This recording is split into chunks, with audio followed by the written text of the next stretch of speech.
Hostile witness, can a party cross examine his own witness, ये दोनों चीज़ पूछ लेते हैं। क्वेश्चन आ जाता है वो is a hostile witness, hostile witness कौन होता है। क्वेश्चन ये भी आ जाता है क्या कोई पार्टी अपने ही विटनेस को क्रॉस एग्जामिन कर सकती है। तो पहले हॉस्टाइल विटनेस का मीनिंग देख लेते हैं। A hostile witness is a witness who gives evidence in court that opposes or contradicts the party that called them to testify। जो पार्टी बुलाती है टेस्टिफाई करने के लिए, उसी पार्टी के अगेंस्ट एविडेंस देने पर विटनेस हॉस्टाइल विटनेस कहलाता है। मान लीजिए ये विटनेस है ए, इसको बी ने कोर्ट में बुलाया गवाही देने के लिए अपने पक्ष में कि ए आएगा और मेरे पक्ष में गवाही देगा, लेकिन कोर्ट में आने में ए ने बी के अपोजिशन में गवाही दे दी, बी को कॉन्ट्राडिक्ट करती हुई गवाही दे दी, बी के विपक्ष में गवाही दे दी। तो ऐसे में ए हॉस्टाइल विटनेस माना जाएगा। बुलाया बी ने था लेकिन बी के अगेंस्ट ही गवाही दे दी। Can a party cross examine his own witness, क्या कोई पार्टी अपने ही विटनेस को क्रॉस एग्जामिन कर सकती है। सेक्शन 157 का 1 कहता है the court may in its discretion permit the person who calls a witness to put any question to him which might be put in cross examination by the adverse party. तो सीधा सीधा ये बताते हैं कि मान लीजिए यदि कोई विटनेस हॉस्टाइल हो जाता है, तो जिस पार्टी ने बुलाया है, यहाँ पे बी ने इसको बुलाया था ए को, तो बी जो है अब इसका क्रॉस एग्जामिनेशन भी कर सकती है। यदि विटनेस हॉस्टाइल हो गया, ए हॉस्टाइल हो गया था, तो अब बी जो है ए का क्रॉस एग्जामिनेशन कर सकती है, कोर्ट की परमिशन लेनी होती है। वैल्यू कितनी है एक हॉस्टाइल विटनेस के एविडेंस की, हॉस्टाइल विटनेस के द्वारा दिए गए टेस्टमनी की गवाही की। सेक्शन 157(2) कहता है a person cross examining his own witness can rely on any part of the evidence of such witness, both the parties are entitled to rely on such part of the evidence which assist their case.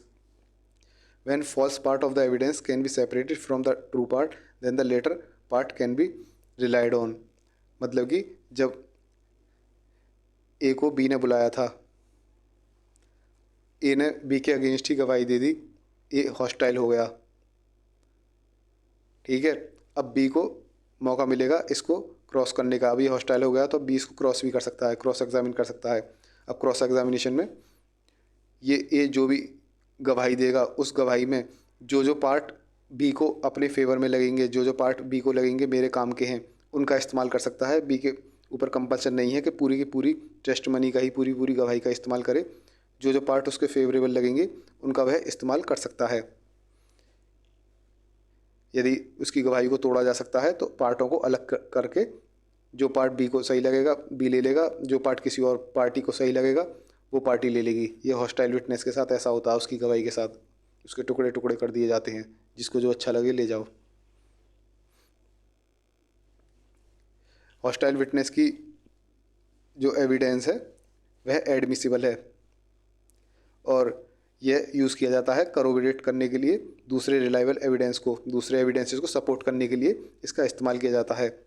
और ऐसा कोई legal बार नहीं है कि hostile witness की testimony पर conviction based ना हो यदि वह कोरोबरेट करती है किसी और रिलायबल एविडेंस को। मतलब कि हॉस्टाइल विटनेस यदि किसी और एविडेंस को कोरोबरेट करती है, सपोर्ट करती है, हॉस्टाइल विटनेस प्लस दूसरा एविडेंस हो गए, दूसरे एविडेंस को ये सपोर्ट कर रही है, तो इसके बेस पे कन्विक्शन किया जा सकता है।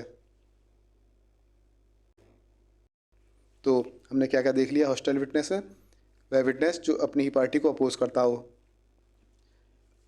ओन पार्टी ने बुलाया था और कोर्ट में आके उसके अपोजिशन में ही उसने गवाही दे दी, तो अब ओन पार्टी को मौका मिलेगा इस हॉस्टाइल विटनेस को क्रॉस एग्जामिन करने का। और क्रॉस एग्जामिनेशन में जो भी वो गवाही देगा उसमें से जो जो फेवरेबल पार्ट है उसका इस्तेमाल कर सकता है। ओन पार्टी जो है कोई भी पार्टी उसके जिसको जो फेवरेबल लगेगा उसका इस्तेमाल कर लेगा। और हॉस्टाइल विटनेस की टेस्टिमनी जो है वह एडमिसिबल है और यह कोरोबोरेट करने के लिए इस्तेमाल होती है, सपोर्ट करने के लिए इस्तेमाल होती है दूसरे एविडेंस को। और यदि वह दूसरे एविडेंस को सपोर्ट करती है तो इसके बेस पे कन्विक्शन किया जा सकता है। यह हो गया हॉस्टाइल विटनेस।